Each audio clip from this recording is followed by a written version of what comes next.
Mesdames, Messieurs, bonsoir et bienvenue à ce nouveau rendez-vous de Périscope qui scrute pour vous aujourd'hui le climat socio-politique du Burkina. Sur la fiche de température, on peut noter d'un côté que l'on se hâte plutôt lentement pour le dialogue annoncé entre le président du Faso et la classe politique nationale. Tandis que sur le front social, l'ambiance générale reste torrentueuse avec des mécontentements tous azimuts. Pendant ce temps, au Bénin voisin, les électeurs sont appelés aux urnes ce 28 avril pour des élections législatives jugées monocolores. Pour évoquer ces soubresauts de l'actualité, je reçois pour vous Germaine Pitroipa. Bonsoir. Bonsoir. Vous êtes enseignante de formation, aujourd'hui à la retraite. Vous êtes également, Madame Pitroipa, commissaire politique de l'Union pour la Renaissance, parti sankariste, UNIR PS. Mais précédemment, vous avez occupé les postes de haut-commissaire de la province du Kouri-Tenga. C'était pendant la Révolution. Je signale que vous avez également été conseiller culturel de l'ambassade du Burkina à Paris en France. Bienvenue et merci d'avoir accepté notre invitation. Merci de m'avoir invité. En deux mots, Madame Pitroipa, quelle est la tâche principale d'un commissaire politique? C'est l'éducation politique des militants de ce parti-là. Parce qu'en politique, il y a des choses qui évoluent, donc il faut s'adapter. Et il y a des jeunes qui viennent au parti et qui ont besoin de savoir comment ça fonctionne un parti. Aujourd'hui, vous pouvez dire qu'à l'UNIR-PS, vos militants sont bien éduqués politiquement? C'est un truc évolutif. Ça peut être aujourd'hui, ça peut être demain, parce que ça va, ça vient. Les militants ne sont pas statiques. Les militants ne sont pas statiques, ça va, ça vient, mais c'est une quête permanente. Il faut former. Permanente de formation. Parce que moi-même, je dois me former, continuer à me former, parce qu'en politique, rien n'est jamais acquis. Également sur le plateau de Périscope ce soir, Adèle Mpere Traoré. Bonsoir. Bonsoir. Inspectrice du travail à la retraite, précédemment députée. Aujourd'hui, vous êtes consultante, sociologue, experte genre et développement. Vous êtes aussi, Madame Traoré, membre du cadre de concertation des OSC féminines, intervenant sur la participation politique de la femme au Burkina Faso. Tout un programme. Bienvenue et merci d'avoir accepté notre invitation. Merci. Alors, en deux mots, vous aussi, Madame Traoré, qu'est-ce qui a motivé la création de ce cadre de concertation et depuis quand existe-t-il? Et le cadre de concertation vient juste de voir le jour. Et ce cadre regroupe des organisations féminines qui interviennent justement dans la participation politique de la femme. Parce que vous savez que nous avons aujourd'hui toute une panoplie d'OSC qui existe aujourd'hui, intervenant dans le domaine des droits humains, en particulier les droits de la femme.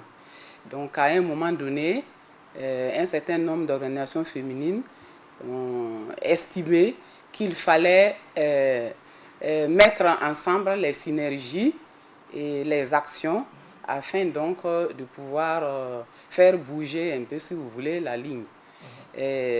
D'abord, mission immédiate, c'est de nous mettre ensemble parce que c'est des actrices et des acteurs qui ont été toujours impliqués dans le processus de la mise en œuvre de la loi sur le quota concernant donc le positionnement des candidates et des candidats sur les listes électorales aux législatives et aux municipales.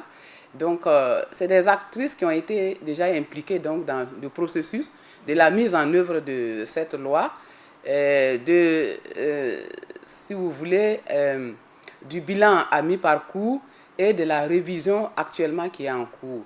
Donc, ce cadre pour action immédiate, c'est d'œuvrer à ce que ce projet de loi soit adopté par notre représentation nationale afin qu'on ait une meilleure participation et que vraiment la loi puisse être appliquée déjà aux consultations électorales de 2020 pour améliorer la représentation donc, de la femme au niveau donc, de l'Assemblée nationale et dans les conseils municipaux. Alors, je vous ai donné 2 mots, vous en avez pris 3, ce n'est pas bien grave.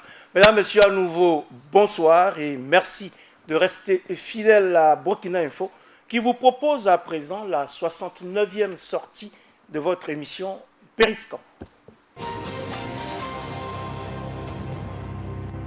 Annoncé pour se tenir fin avril, le dialogue entre le président du FASO et la classe politique nationale sur les grandes questions de l'heure semble toujours attendre sa feuille de route. À quelques jours de la fin de ce mois d'avril 2019, on se perd en conjecture quant à la tenue prochaine de cette rencontre pourtant très attendue.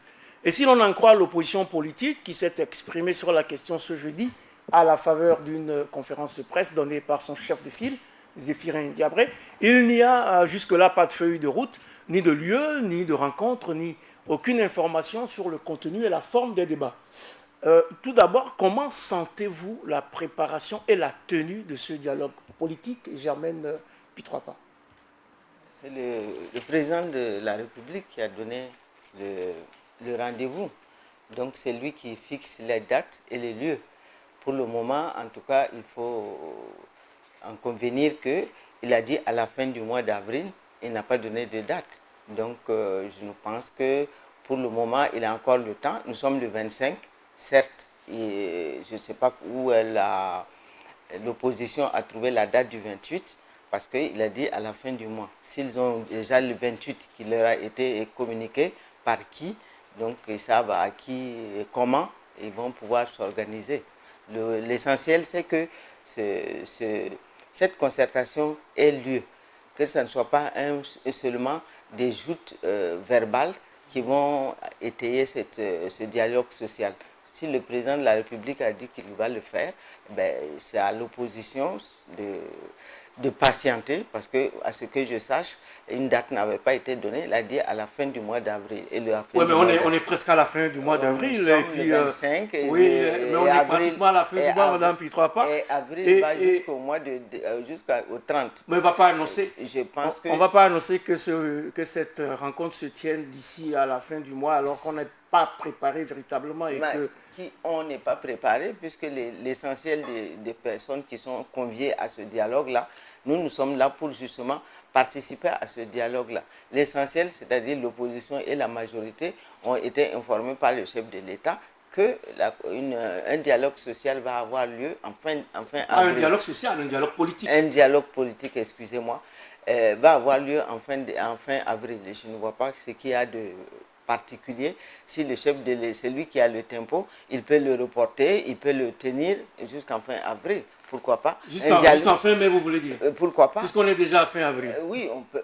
Pourquoi alors, pas? Madame Traoré, moi je ne vois pas. Au-delà de cette. Il n'y a pas de péril en la demeure. Hein. Alors, pour un dialogue politique, toute l'année, on peut dialoguer ensemble pour trouver des solutions aux problèmes. Alors, Madame Pitroipa semble dire qu'on peut repousser ce dialogue jusqu'au moment où le chef de l'État sera prêt pour annoncer la date de son choix. Êtes-vous de ce même avis? Enfin, si je comprends bien, en fait, comme elle l'a si bien dit, l'essentiel est que ce dialogue politique ait lieu. Qu'on se parle, qu'on s'écoute. Parce que rien ne sert également de précipiter et escamoter les questions essentielles et finalement ne pas atteindre les objectifs que nous visons. Parce que ce dialogue politique, il est effectivement attendu, parce que nous avons besoin de nous parler, de nous dire certaines vérités et que nous puissions vraiment aller de l'avant, parce que nous avons beaucoup de questions prioritaires aujourd'hui dans ce pays. Mais justement, quand vous dites qu'il y a des questions prioritaires, ça veut dire quand même que ça presse et qu'il faut quand même y aller rapidement, d'autant que pour les uns et comme pour les autres, ce dialogue aurait pu intervenir beaucoup plus tôt. Ça, c'est leur point de vue. À tous ceux qui disent que ça aurait pu intervenir beaucoup plus tôt, l'essentiel, c'est que ce dialogue ait lieu. Nous avons besoin, comme elle dit, de se parler, de poser les problèmes tranquillement. On n'a pas besoin, et je ne crois pas qu'il y ait péril en la demeure, comme je dis. Ça aurait pu arriver, ça aurait dû arriver, c'est pas arrivé. Maintenant, c'est arrivé. C'est pas le moment de faire des polémiques sur les dates ou le lieu ou bien la préparation. Chacun de nous sait, que ce soit opposition ou majorité, sait que nous avons besoin de nous parler dans tous les domaines. Donc, qu'on se parle au mois d'avril ou au mois de mai, dans tous les cas, il faut falloir se parler pour que ce pays-là retrouve la tranquillité. Il faut qu'on se parle sur tous les points, dans tous les domaines, mais cette rencontre n'implique que les partis politiques. Est-ce un bon choix selon vous? Je rebondirais pour dire que justement les femmes attendent de voir également leur place dans ce dialogue politique. puisqu'il s'agit d'ailleurs de l'épineuse question qui est permanente, la question de la sous-représentativité de la femme au sein des instances de décision, la place de la femme, la participation de la femme dans l'animation politique et publique.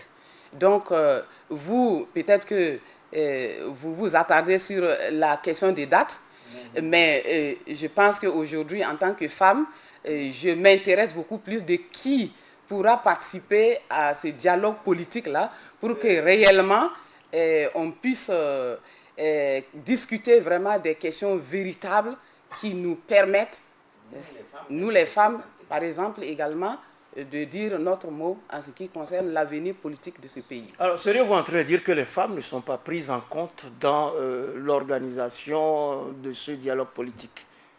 C'est un dialogue politique qui donc inclut tous les partis politiques, de la majorité comme de l'opposition. Donc il y a des femmes au sein des partis politiques. Justement, nous allons veiller à ce que justement ces femmes-là soient représentées, que ce soit d'un côté comme de l'autre. Parce que d'autant plus que si j'ai bien compris, on va parler du genre.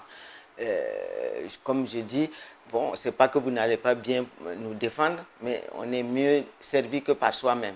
Nous préférons, nous aussi, participer à ce dialogue politique-là, poser les problèmes qui nous concernent, que vous n'ignorez pas, vous les hommes, nos moitiés, mais nous voulons participer à ce dialogue politique-là, parce que bon, nous sommes concernés et nous sommes quand même à 51,8% de la population, quoi. Donc si on veut parler de l'avenir d'un pays, on doit parler avec tout le monde, y compris surtout les femmes. Oui, mais on n'a pas dit que les femmes ne participeront pas à ce dialogue.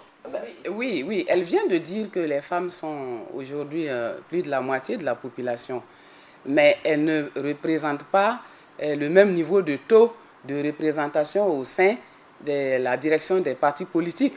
Rien ne prouve que dans ces délégations, on donnera vraiment la place qu'il faut dans les délégations des partis politiques pour aller discuter de certaines questions parfois qui concernent la femme. Donc alors le travail est à faire au niveau des partis politiques, Madame Traoré? Oui, d'accord. Si vous regardez bien les CEPOF, à chaque conférence de presse, montrez-moi une femme à la table de la conférence de presse. Il n'y en a pas. À la majorité, c'est pareil. Quand ils apparaissent, je ne vois pas une femme, en tout cas à leur côté, pour répondre à des questions tout à fait aussi à leur niveau. Parce que si la politique intéresse les hommes, ça intéresse aussi les femmes. Donc, si vous voyez, notre rôle, c'est de veiller à ce que justement ce dialogue politique-là ne se passe pas sans nous. Et c'est pour ça que nous pensons que le fait que vous nous avez invités est une chance pour nous, que nous puissions justement tirer le signal d'alarme.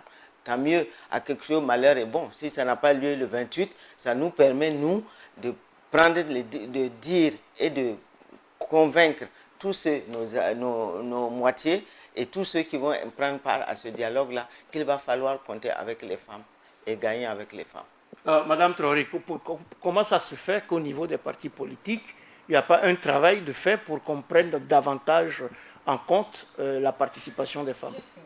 Non, laissez Madame Traoré répondre. Disons que vous m'avez déjà posé même d'ailleurs la question pourquoi les partis politiques, quel travail les partis politiques devraient faire. Je dirais que c'est un travail qui incombe aussi bien aux partis politiques, aussi bien également à la société civile et aux femmes. Parce que dans les partis politiques, il faut le dire, au niveau des instances de décision, les femmes sont faiblement représentées. Et en fait, c'est le reflet de la situation nationale, comme au niveau de toutes les instances de décision. Donc, c'est le reflet également au niveau des partis politiques. Ça, c'est une réalité.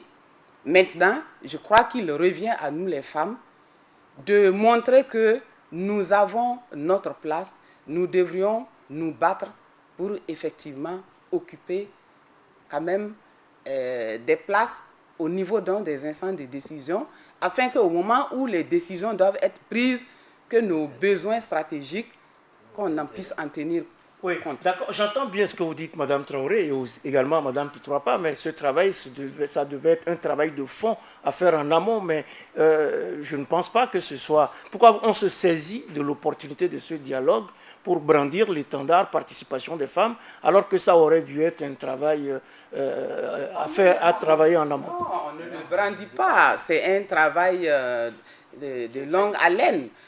N'oubliez pas qu'aujourd'hui, c'est vrai que la révolution a été de beaucoup pour que effectivement la femme puisse émerger en politique. Mais il faut dire que les organisations féminines ont également travaillé à ce que la femme puisse émerger en politique. Il faut dire que le plus souvent, le tremplin des femmes leaders politiques aujourd'hui, là, c'est beaucoup plus les organisations de la société civile. C'est au sein des associations féminines. Donc, un travail est fait au niveau des femmes. Le travail est fait au niveau des femmes, il faut qu'il se poursuive. De toute façon, cela veut aussi dire que ce dialogue politique figure en bonne place dans l'agenda politique du Burkina. Qu'attendent donc les femmes de cette rencontre, au-delà donc de participer à ce dialogue? Quelles sont les attentes des femmes par rapport aux grandes questions de l'heure? Nous ne pouvons pas attendre au-delà de préoccupations de tout le monde. C'est-à-dire que la femme est une partie intégrante de la société. Donc, c'est tous les problèmes qui se posent au Burkina aujourd'hui doivent être abordés par y compris les femmes. Parce que nous n'avons pas la potion magique, nous n'allons pas inventer la route, mais nous allons poser nos problèmes, et aussi bien social, politique et environnemental à tous les niveaux où le dialogue va s'intensifier. Nous allons y participer. Et dire que les partis politiques ne font pas grand-chose, ça je peux à la limite vous le concéder, mais je pense qu'au sein des partis politiques, nous arrivons quand même, nous les femmes, à nous faire entendre à certains niveaux. C'est pour ça que nous pensons que l'éducation des uns et des autres, parce qu'il ne faut pas oublier qu'il y a les pesanteurs. Peut-être que les hommes ne le font pas sciemment, ou le font inconsciemment, mais nous leur rappelons que la moitié de la population du Burkina est mise de côté et que ce n'est pas une logique. Il n'y a pas de démocratie sans la femme. Il n'y a pas de démocratie sans la femme. Les grandes questions de l'heure sont connues. Qu'est-ce que vous attendez, Madame Traoré, de cette rencontre, de ce dialogue politique entre la classe politique donc, et le président du Faso?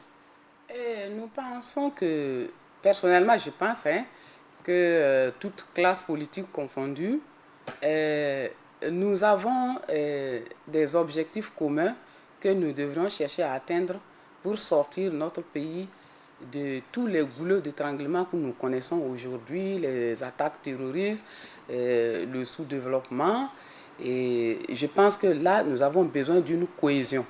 Et là, la division politique ne devrait pas venir mettre un frein au développement de notre pays. Donc, ce que j'attends donc de ce dialogue politique, c'est que nous allons en rang serré pour vraiment sortir notre pays de toutes les entraves aujourd'hui que nous connaissons. Parce que face au terrorisme, si nous ne sommes pas unis, le terrorisme n'a pas de couleur politique. Quand les terroristes viennent frapper, ils ne choisissent pas les militants d'un parti de X ou Y. Donc, de ce dialogue politique, nous devrions prôner la cohésion sociale afin que nous puissions aller donc ensemble, aller de l'avant. Donc vous évoquez donc l'apaisement également du climat sociopolitique au Burkina. Quelle pourrait être la contribution des femmes justement à l'apaisement de ce climat? Notre contribution, elle est double. Déjà, que nous soyons présentes à cette table de dialogue-là est très important. Et notre contribution, c'est en tout cas, que je le sache, si nous arrivons ensemble à apaiser la situation sociale, ce dialogue politique-là peut déboucher sur véritablement un début de développement de notre pays. Parce que les terroristes, ils ne choisissent pas, comme elle vient de le dire, ils ne choisissent pas. Et si nous ne sommes pas unis, nous risquons justement de ne pas pouvoir venir à bout de cette guerre asymétrique, comme on le dit, et de venir à bout de ces fanatiques-là. Parce que pourquoi? La femme, elle est à tous les niveaux de la société. que ce soit au niveau de l'éducation, que ce soit au niveau de la santé, que ce soit au niveau de la défense de l'environnement, la femme est au centre de toutes ces problématiques-là. Donc nous pouvons contribuer à notre manière à apaiser la situation. Et quand je dis c'est gagnant avec les femmes, nos moitiés que vous êtes les hommes, vous avez justement intérêt à faire avec nous. Parce que qu'on le veuille ou non, pour ne pas citer des clichés qui disent que nous sommes beaucoup plus douces, je pense que nous posons les problèmes beaucoup plus calmement que ne les posent les hommes. Et les affrontements, comme vous le voyez, les affrontements politiques qu'il y a lieu, c'est souvent parce qu'il y a incompréhension. Et nous allons poser le problème que chacun de nous, que chacun des hommes politiques et femmes politiques, que nous posons les choses calmement. Nous sommes des adversaires politiques, mais pas des ennemis. Des adversaires politiques et pas... Mais on vous accompagne, hein. Les hommes vous accompagnent. Vous ne pourrez pas dire le contraire sur ce plateau. Les hommes vous accompagnent dans vos tâches quotidiennes et font le nécessaire pour améliorer votre participation dans les sphères de décision. Ce qui est certain, nous ne pouvons pas gagner non plus notre lutte sans effectivement l'accompagnement des hommes. Et c'est pour cela que nous ne voulons même pas mener cette lutte-là sans les hommes. Nous la menons avec les hommes. Et c'est pour ça que vous menez un plaidoyer au niveau du cadre de concertation, un plaidoyer pour que cette composante femme soit effectivement prise en compte donc, à ce dialogue politique. Comment ça se passe, le plaidoyer, Madame Traoré? Le plaidoyer que nous avons engagé, comme je vous le dis pour le moment, c'est la question de l'adoption du projet de loi sur le quota genre, donc relatif donc au positionnement également des candidates et des candidats sur les listes aux élections électives et municipales au Burkina Faso. Donc c'est un processus qui est engagé et qui tantôt connaît des difficultés, mais nous tenons cette fois-ci, vu vraiment les innovations importantes qui, si la loi est adoptée comme telle et appliquée comme telle, elle est censée, en tout cas cette fois-ci, améliorer la représentation des femmes au niveau de l'hémicycle et au sein donc des conseils municipaux. Donc vous faites du porte-à-porte, vous arrivez à convaincre les responsables d'institutions, de partis politiques. Nous avons déjà... On vous prête oreille attentive. Oui, parce que nous avons déjà organisé justement un atelier d'appropriation de ce projet de loi. Bon, disons que c'est un avant-projet parce qu'il n'est pas encore adopté en Conseil des ministres. Donc, nous avons déjà organisé un atelier d'appropriation parce qu'il faut même d'abord que les acteurs et les actrices concernés puissent s'approprier le contenu de l'avant-projet, de connaître son importance.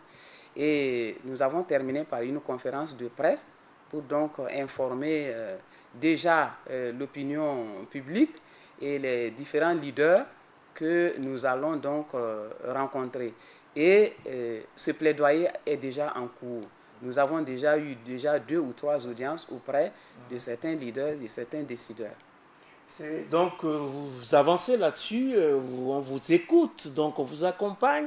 Et on aura donc une participation sans doute des femmes à ce dialogue politique. Plusieurs dossiers sont sur la table. Adoption de la nouvelle constitution, élection de 2020, réconciliation nationale, lutte contre le terrorisme. On peut même ajouter le front social bouillonnant et le vivre ensemble qui se trouve à mal depuis un certain temps, en difficulté.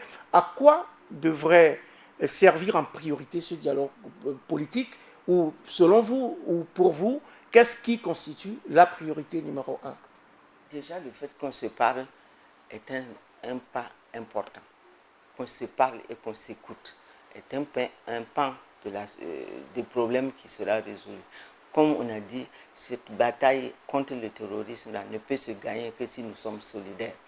Ensuite, nous pensons que les problèmes qui se posent aujourd'hui au peuple burkinabé sous-entend que les partis politiques, les acteurs politiques, les acteurs sociaux puissent ensemble poser le diagnostic réel, le même diagnostic. Si on pose le même diagnostic, peut-être qu'on trouvera les solutions adéquates. Mais si chacun de son côté pose un diagnostic qui peut-être est incomplet, on peut passer à côté d'une solution qui peut être viable pour tout le monde.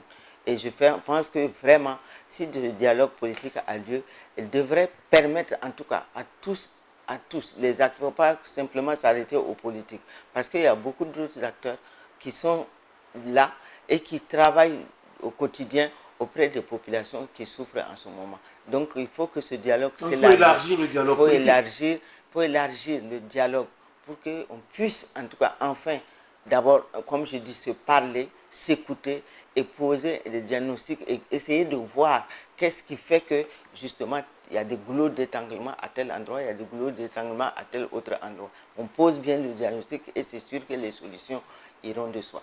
Alors, justement, il faut élargir le dialogue politique, Madame Traoré. Donc, il faut plutôt faire un dialogue national et intégrer pas seulement les partis politiques, mais également les acteurs sociaux, les autorités coutumières et religieuses, les autorités morales. Qu'est-ce qu'il faut faire? Donc, il faut changer le format. Absolument. Tous les citoyens ont leur mot à dire en ce qui concerne ce dialogue-là. Parce que si nous devons aller aux consultations électorales, par exemple, nous avons besoin de tous les citoyens. Si nous voulons aller comme nous le faisons déjà, nous sommes face donc à la question sécuritaire. Il faut que nous parlons le même langage. Il faut, même si nous avons parfois des avis partagés, mais il faut qu'on ait un minimum de plateformes pour nous entendre, pour affronter un certain nombre de questions fondamentales qui constituent des goulots d'étranglement qui sont en train d'étouffer, d'asphyxier notre pays. Mais on est également bousculé par l'agenda électoral. On n'est qu'à 18 mois des prochaines échéances. Est-ce qu'il faut changer le format du dialogue politique annoncé par le président du Faso pour faire un dialogue national élargi à d'autres couches de la société? Non, j'imagine que le dialogue politique dont il s'agit, j'imagine que le chef de l'État ne va pas se limiter simplement aux partis politiques. Il va consulter, il va discuter, il va prendre les avis de toutes les classes et couches sociales qui composent ce pays-là. Donc c'est une première étape. Donc je pense que, mais seulement c'est une étape qui était nécessaire, mais je pense que le chef de l'État n'attend pas que des partis politiques, des solutions qui vont lui être proposées. Je pense qu'il y a beaucoup d'acteurs qui sont concernés et je pense que le chef de l'État, bien sûr, consultera toutes ces catégories socio-professionnelles qui composent le Burkina Faso. Parce que le terrorisme n'est pas simplement lié aux partis politiques. Parce que quand les terroristes arrivent, ils ne cherchent pas que les militants des partis politiques. Hein. C'est partout. Il attrape tout le monde. En tout cas, c'est vrai, on parle de dialogue entre le chef de l'État et les partis politiques au moment où c'est toute la nation qui a besoin de dialoguer pour mieux s'écouter afin de rester solidaire face à la lutte contre le terrorisme et les conflits communautaires. Sur un autre registre d'ailleurs, le Front social est à nouveau en ébullition au Burkina. On pourrait dire que le mercure s'affole avec un chapelet de contestations et de revendications à tout vent. Récemment encore, les médecins ont marqué un arrêt de travail de 24 heures pour rappeler le gouvernement à la mise en œuvre de la fonction publique hospitalière, pendant que les avocats observent depuis le 23 avril ce qu'ils appellent une halte de 96 heures pour interpeller le gouvernement sur la paralysie du système judiciaire burkinabé à cause de la grève des gardes de sécurité pénitentiaire et des greffiers. Alors, Madame Traoré, comprenez-vous tous ces arrêts de travail, ces grèves, ces mouvements d'humeur et autres sittings à l'heure actuelle? Oh, absolument, ce n'est pas du tout une bonne chose pour notre pays. Déjà, nous avons un ennemi commun qui nous frappe. Nous ne devrions pas ouvrir justement la brèche. Et je pense que je ne dis pas que ce n'est pas vraiment l'expression qui est faite aujourd'hui de l'insatisfaction donc au niveau donc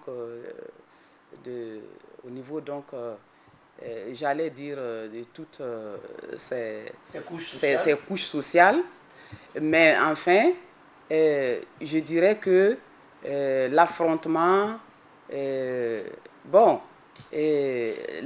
en faire une crise généralisée ne nous aidera pas à résoudre les questions. Et c'est pour cela qu'il faut saluer quand même la tenue de la conférence qui avait été organisée justement pour mettre à plat un peu la question donc, salariale au niveau donc, de la fonction publique. Bon, il se trouve que même là-bas, les syndicats sont un peu divisés quant aux résultats qui sont sortis de cette conférence-là. Or, il faut absolument s'entendre sur quelque chose afin de pouvoir passer à la mise en œuvre des résultats donc, de cette conférence. Donc, il y a lieu qu'à un moment donné, nous puissions nous arrêter ensemble, faire le point et savoir vraiment où est-ce que nous voulons aller, où est-ce que nous voulons conduire notre pays. C'est absolument important. Sinon, en fin de compte, il n'y va de l'intérêt de personne. À un moment donné, je crois qu'il nous faut regarder l'intérêt général. Oui, on regarde l'intérêt général, mais Madame Pitropa, les travailleurs, ils se battent pour améliorer leurs conditions de vie et de travail. Moi, j'ajoute tout simplement que c'est la preuve de la vie démocratique dans ce pays, que les syndicats puissent s'exprimer, simplement. Je dirais que dans ce flot de grèves à répétition, il y a l'intérêt général et il y a l'intérêt des travailleurs que personne ne peut leur dénier de défendre. Par contre, j'ai une pensée particulière pour les enseignants parce que c'est un métier très très difficile qui mérite que le gouvernement se penche sérieusement sur les conditions de travail de ces Burkinabés. Vous plaidez pour votre corporation? Oui, je plaide peut-être pour ma corporation, mais c'est une des corporations justement qui est le pilier. L'avenir de notre pays se joue dans l'enseignement. Et donc, je pense que par rapport à leur cahier, leur plateforme, il y a beaucoup de choses que le pouvoir peut regarder et trouver une solution adéquate, parce que c'est une des catégories sociales avec les médecins et les infirmiers qui méritent qu'on se penche sérieusement, parce que c'est eux qui sont au fin fond des petits villages, le moindre petit village reculé à un instituteur, à un infirmier. Mais vous êtes de la majorité présidentielle, pourquoi vous ne dites pas de regarder et de faire quelque chose? Enfin, vous n'en savez rien que je ne dis pas. Parce que vous ne savez rien si je dis vous dites, je ne dis mais pas. Ce que vous dites n'est pas suivi de fait. Je pense que nous devrons effectivement sérieusement nous pencher sur ce problème-là, ces deux catégories socio-professionnelles, pour que enfin, justement, les aspirations d'un certain nombre, parce qu'un infirmier, il répond à l'aspiration d'une population aussi reculée que soit que Nyangologo, bon, que les gens de Nyangologo m'excusent, que, je ne sais pas, à Pama, ou à Nasugu, qui sont là et qui sont toujours aux côtés des populations. Or, ces populations-là ont extrêmement besoin de ces acteurs sociaux-là, à savoir les infirmiers et les instituteurs.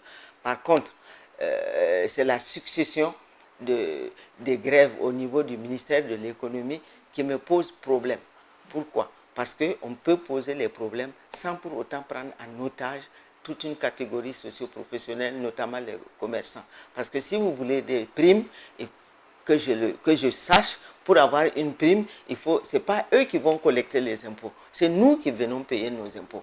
Donc ils cherchent des primes, ça c'est peut-être leur droit, mais qu'ils ne disent pas que c'est parce qu'eux ils collectent de l'argent que le pays avance. Non, nous venons payer nos impôts. Oui, et pour payer nos impôts, il faut que nous on travaille.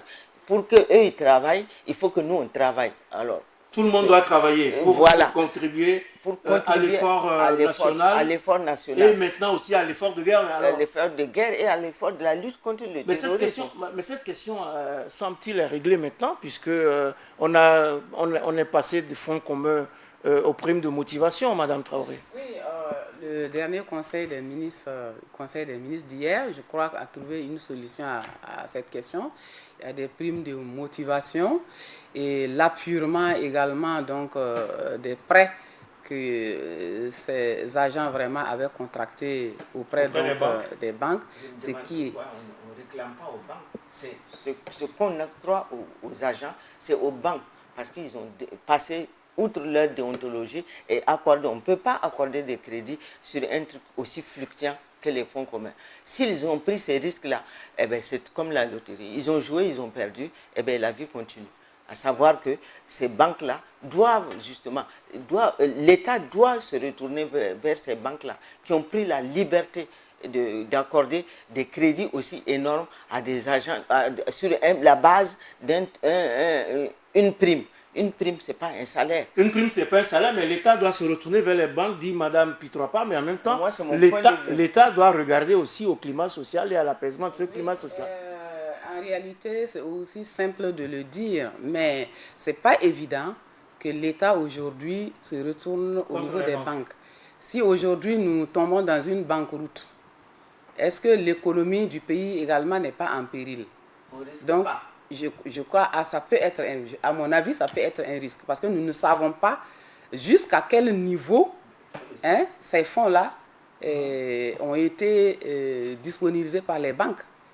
Alors, si c'est des fonds importants et que cela peut amener donc une déroute au niveau des finances, au niveau des banques, là, il faut en tenir compte. Et je me dis qu'il y a eu certainement des économistes qui ont fait toutes ces analyses et c'est ce qui a amené le gouvernement à prendre des mesures. Ça ne veut pas dire mettre les banques en déroute. C'est-à-dire qu'on doit étudier la possibilité de voir comment justement ces banques en sont arrivées à ce niveau-là pratiquement de laisser aller. Parce que on ne peut, la déontologie que les économistes ont dû étudier, ça je suis d'accord, mais quand même que l'État puisse mettre justement l'œil là-dedans, dans comment ces banques-là ont pu prendre des risques aussi énormes en mettant en péril aussi l'économie et mettant en péril leur propre gestion, leur propre existence. Malheureusement, la question n'est plus là, parce que nous ne sommes plus à ce stade. La question n'est plus là. C'est fait, il faut peut-être arrêter.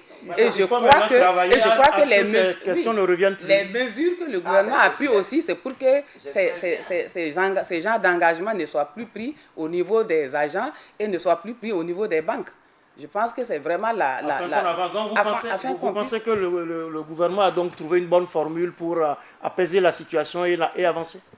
Ben, si c'est la solution, si c'est une solution au moins qui peut arrêter à un moment donné, en tout cas, bon, j'allais dire un cercle vicieux, ben, tant mieux. Les agents s'engagent, les banques s'engagent, et puis bon, à un moment donné, l'État aussi s'engage. Et puis l'État s'engage. Mais je pense que ce que j'ai vu comme proposition, à terme, je pense que la situation devrait être rétablie. La situation rétablie, il faut que l'État s'engage, mais il faut surtout que l'État respecte ses engagements, d'autant qu'il y a une constante qui revient dans tous ces mécontentements, c'est justement le non-respect, ou plutôt la non-application des accords signés par le gouvernement, Germaine Pitropa. Moi, ce que j'ai à dire, c'est que ce dont parlent les syndicats là, leur plateforme ne date pas de 2015. Mais il y a eu des accords qui ont été signés à cette période-là. Les accords ont été signés. Et comment on peut expliquer, parce que là quand même il faut pas nous prendre pour des nez percés, comment on peut expliquer qu'une plateforme qui a été déposée depuis 2006, c'est maintenant seulement que c'est urgent au moment où on est en difficulté, c'est maintenant seulement que c'est si urgent qu'on peut pas on peut se permettre de travailler 25% de son temps. On demande même pas, moi je ne demande même pas au pouvoir de faire la révolution, on demande d'appliquer les textes. Un agent qui vient en retard, il doit être en retard pour X raisons, ça peut être justifié. Un agent qui quitte son service sans autorisation de son chef hiérarchique, c'est un abandon de poste. Quand on abandonne son poste, même à l'OIT, il y a une sanction. Et puis, quand on signe un contrat... Ce qu'on dit, c'est qu'il y a des agents qui abandonnent leur poste et puis il n'y a aucune sanction. Il n'y a aucune sanction. Donc, c'est le règne de l'impunité, alors. C'est l'impunité qui permet... Mais qui est responsable? Qui est responsable? Nous sommes tous collectivement responsables de cette impunité-là. Parce que ce n'est pas possible. On peut accepter qu'il y ait des difficultés par le travail qu'on mène, mais on ne peut pas accepter qu'on signe un contrat avec l'État s'il y a un fonctionnaire qui considère qu'il gagne plus en allant dans le privé, eh bien, il démissionne de la fonction publique et puis il va ouvrir son cabaret. Comme ça, au moins, il n'y aura pas concurrence illégale vis-à-vis des commerçants qui, eux, triment tous les jours et qui n'ont pas un salaire à côté qu'ils puissent toucher et qui rendent leur travail beaucoup plus laid. S'il y a un fonctionnaire qui n'est pas content de son salaire et qui veut ouvrir une banque, qui veut ouvrir un cabaret, eh bien, il démissionne de la fonction publique. Et l'État a également besoin de ces travailleurs. Il faut peut-être qu'il tape beaucoup plus du poing. Il y en a beaucoup. Qui tape du poing sur la table, il y en a beaucoup qui attendent du boulot, que je sache. Qu'il travaille à promouvoir l'excellence et à sévir en cas d'impunité, Madame Traoré.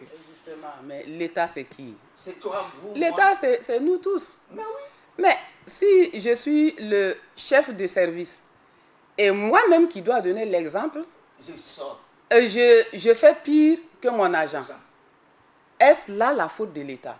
On m'a nommé responsable parce qu'on sent que j'ai des capacités et je peux assumer des responsabilités qui me permettent... Oui, mais Madame Traoré, on vous dira que l'exemple vient d'en haut et que ce chef de service a copié cet exemple sur celui qui est plus haut et que celui-là a également copié sur celui qui est plus haut. C'est toujours plus facile de dire que... Je dirais que c'est pour cela que je dis que c'est nous tous l'État.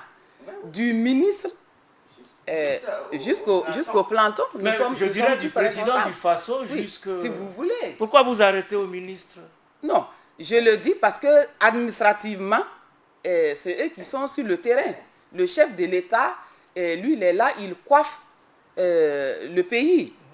Et il est comme celui qui supervise ce qui se passe. Mais sur le terrain, je parle de ceux qui sont beaucoup plus sur le terrain. Parce qu'au sein d'une administration, qui se charge des nominations? On dit bien sur proposition.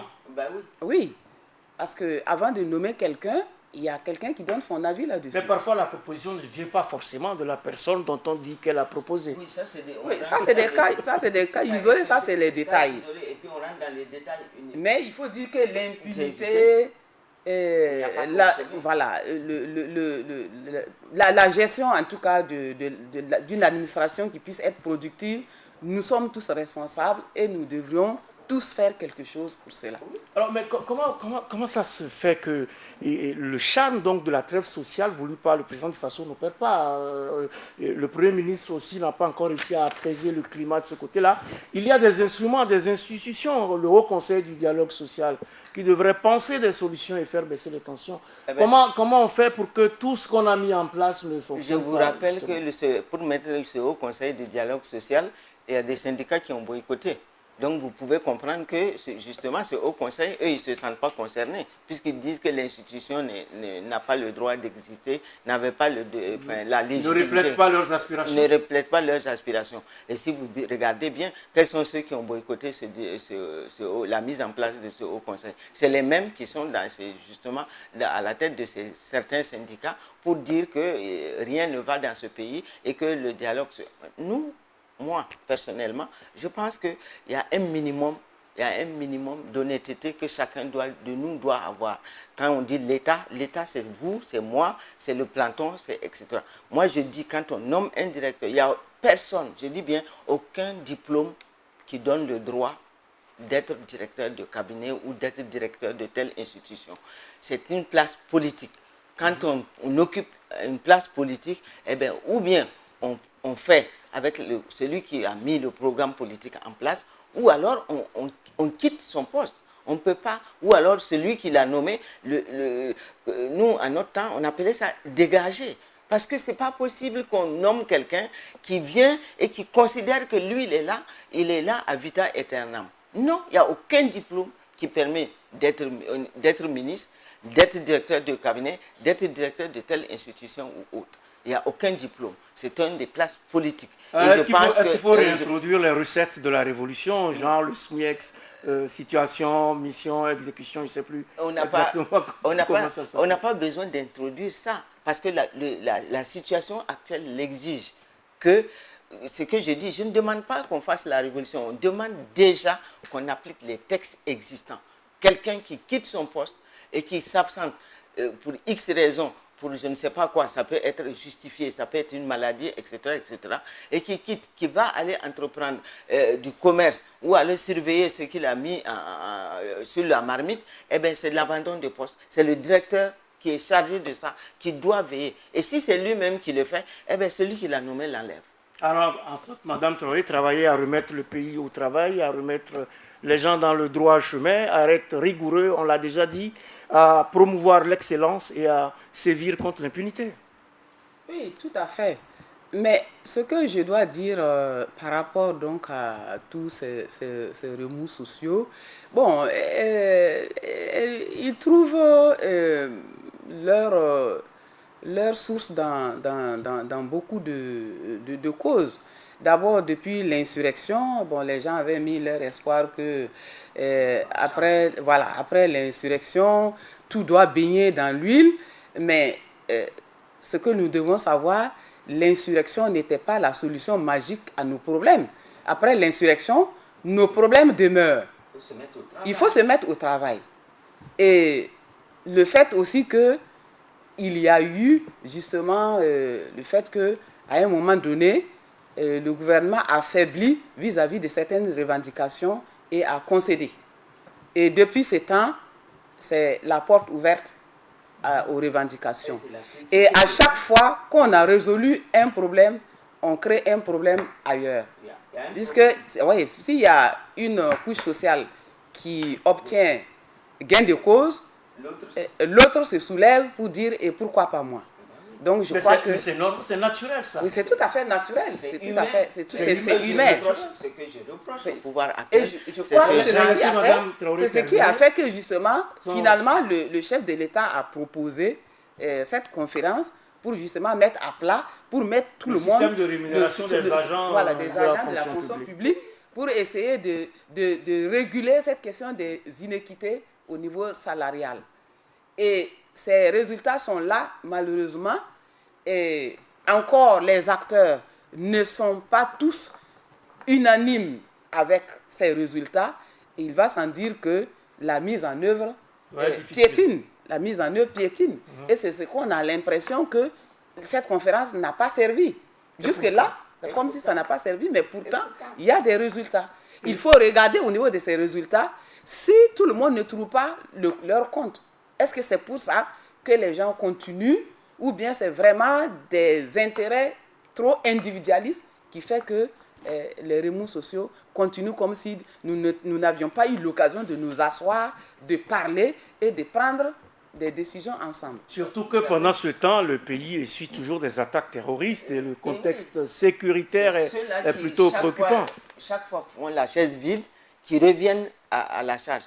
Chaque fois, c'est la chaise vide. À ce dialogue-là sur la remise à plat des salaires, quels sont les syndicats qui ne sont pas venus? Et c'est vous faites le recoupement. Ce que moi je reproche justement, au départ, on nous dit on a satisfait les magistrats parce que c'est la continuité de l'État. Eh bien oui, il se trouve que la transition, lorsqu'elle a signé cette convention, ou bien comment vous l'appelez, ils n'ont pas mis le budget en face. Il se trouve que ça, moi j'arrive, je suis élu. Pour ça, certes, il y a la continuité de l'État, mais on pose le problème du budget. On dit, voilà, ça a été prévu, effectivement, peut-être on va l'exécuter, mais pas au rythme que vous souhaitez, parce qu'il n'y a pas que cette catégorie socio-professionnelle qui souffre. Nous sommes 20 millions. Et sur les 20 millions, c'est 10% de fonctionnaires, pour ne pas dire 20%, disons 20%. Ces 20% de fonctionnaires-là ne peuvent pas, justement, prendre le dessus sur les 18% qui restent et qui souffrent tous les jours du matin au soir pour apporter au moins ce sur lequel nous on se base pour justement aller au travail. Pour aller au travail, en tout cas, la question elle est là, il nous faut faire l'équilibre entre les priorités et prioriser même ces priorités-là parce que le terrorisme ne connaît ni parti politique, ni ethnie, ni rien du tout. Au Bénin voisin, on pense aussi au terrorisme, la menace, elle est là partout, surtout depuis que les résultats satisfaisants de l'opération Otapoinou dans l'est du Burkina auraient fait refluer des terroristes vers le Ghana, le Togo et le Bénin. Mais au Bénin, et à côté des opérations de sécurisation des frontières en cours, on pense et on parle beaucoup plus des élections législatives qui doivent se tenir ce 28 avril. Des élections desquelles sont exclus les partis de l'opposition et qui met en compétition deux formations proches du chef de l'État, Patrice Talon. Alors, tous les deux, comment jugez-vous cette situation sociopolitique béninoise? On commence par vous, Madame Traoré. Je ne suis pas au Bénin, mais je suis au moins l'actualité par la presse. Vous travaillez dans la sphère politique, donc. Tout à fait. Alors, ce que je peux donner comme point de vue qui n'engage que moi, c'est que là, c'est vraiment une dérive démocratique. Parce que dans un pays... Démocratique ou autocratique? Bon, peut-être une dérive... Bon, si vous voulez, hein, les deux peuvent s'utiliser. Voilà, parce qu'on croit faire de la démocratie, mais c'est une dérive. Voilà. Et parce que dans un pays où on a pratiquement plus de 250 partis politiques, il n'y a que deux de l'opposition qui doivent aller aux élections. Deux de la majorité. Bon, disons, oui, c'est de l'opposition, mais de la mouvance présidentielle. Donc, on les dit être partis de l'opposition. Et... Donc, ce ne sont pas des partis de l'opposition, ce sont des partis appartenant proches du président de la République, Patrice Talon. Oui, bien sûr, mais on les considère comme des partis de l'opposition. Et il semble même qu'ils auraient été créés juste en 2018, là, pour justement ces élections. Alors, comme je le dis, c'est une dérive, parce que là, ce serait une assemblée monocolore. Or, l'Assemblée nationale est censée être vraiment le temple du débat contradictoire, qui permet vraiment à une représentation nationale de voter des lois qui vont dans le sens de l'amélioration des conditions de vie des populations. Alors, comment pourra-t-il se mener ces débats contradictoires au sein d'une assemblée monocolore? Parce que nous avons vu comment est-ce que les choses ont été planifiées pour effectivement écarter tous les partis politiques. La caution pour aller aux élections pour un parti qui passe de 8 millions à 249, qu'à cela détienne, il y a eu aussi d'autres conditions qui sont posées qui ne permettaient pas aux partis donc cela de réunir les conditions et de pouvoir prendre part aux élections, et d'office, les partis sont exclus. Les partis sont exclus, Germaine Pitroapa. Comment vous analysez cette situation? Moi, je pense que, bon, ne connaissant pas très bien ce qui s'est joué là, la seule chose que je dis, c'est dommage de voir que l'opposition, comme elle crame, c'est dommage qu'au lieu que le débat politique, démocratique se mène dans une institution censée être démocratique, donc l'Assemblée nationale, c'est dommage que les opposants soient obligés justement de faire des débats extra-institutions. Bon, par contre, ce que j'ai du mal à comprendre, c'est vrai que les conditions qui ont été imposées ont été en tout cas requises. Il semble que cela a été réclamé depuis des années et que même l'opposition y a participé pour qu'on mette justement ce genre de dispositions. Il y a eu en fait une réforme du système partisan, voilà, qui a, pour essayer de réduire donc, le nombre de partis politiques, voilà. On a créé des blocs. Voilà. Et puis, on fera mieux de le faire au Burkina ici parce que on a donc il y a eu un nouveau code électoral. Ça va nous aider à cette dispersion. C'est vrai que la démocratie permet à chacun de créer un truc, mais nous tous nous savons très bien que certains partis n'existent que parce que sur le papier, aucun exercice démocratique en tout cas ne peut leur être attribué parce que leur fonctionnement même déjà n'est pas démocratique. Bon, bref, passons.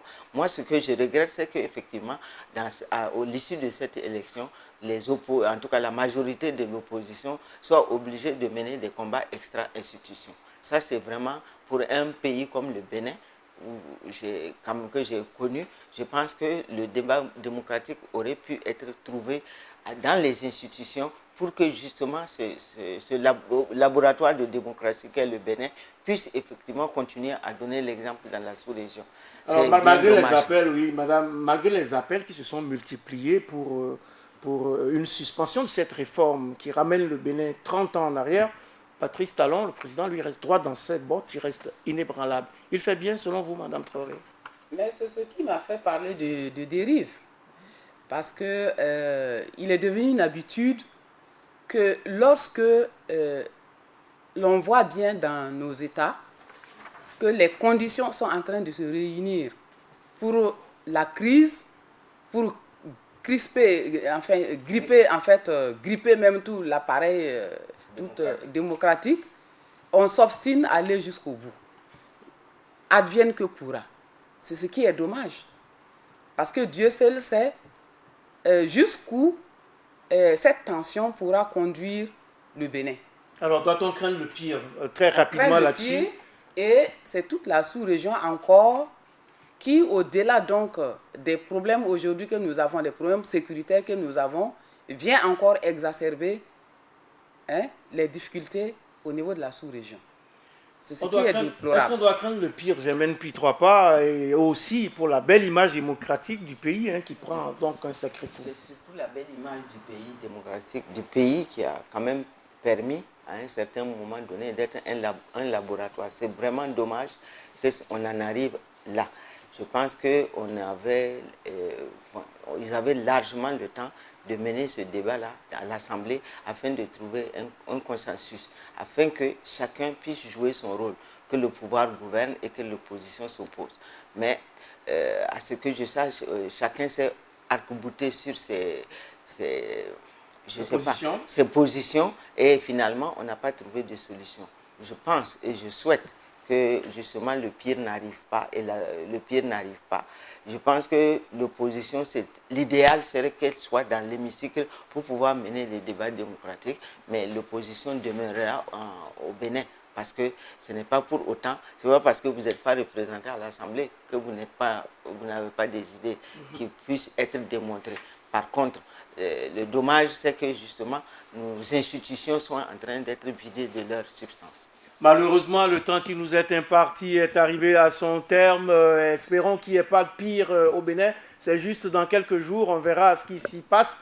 Mesdames, Messieurs, ainsi s'achève votre émission Périscope numéro 69 qui recevait pour vous Mpere Adel Traoré. Elle est membre du cadre de concertation des OSC féminines intervenant sur la participation politique de la femme au Burkina Faso. Madame Traoré, merci d'avoir accepté notre invitation. Merci. Périscope, aujourd'hui, c'était également l'affaire de Germaine Pitroipa, commissaire politique de l'UNIR-PS. L'UNIR-PS, c'est l'Union pour la Renaissance Parti Sankariste. Merci d'avoir accepté notre invitation. C'est moi qui vous remercie. À la régie ce soir, le chef d'orchestre qui a signé la réalisation de ce numéro de Périscope s'appelle Inès Sorgo, qui a bénéficié de l'assistance de toute l'équipe technique de Burkina Info que je remercie, de même que le service de production mené par Valérie Zongo qui m'accompagne chaque semaine dans la présentation de cette émission.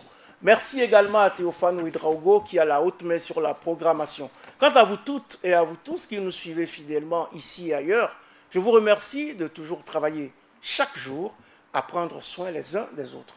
Et prenons également date pour le prochain numéro de Périscope, même jour, même heure, sur la chaîne qui vous donne les clés du monde.